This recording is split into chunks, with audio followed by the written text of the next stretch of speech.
How you going, guys? Just filming this for prosperity of the fix. See how the window holds up over longevity. But what I've done is if you can see, I've veed out all the silicone where it was coming away, and what I'll do is I've scratched up the powder coating, so hopefully it gets a nice bond, and yeah, I'll apply some new sealant and see how that holds up.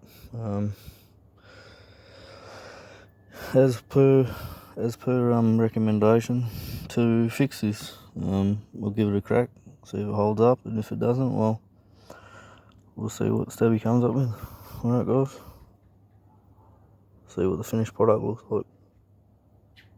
Alright, guys, this is the finished result of the silicone repair, blended in best I can. Seems to be a bit of a different colour match, but as it ages it should blend in, and hopefully that's the end of my leak problem. Alright, cheers.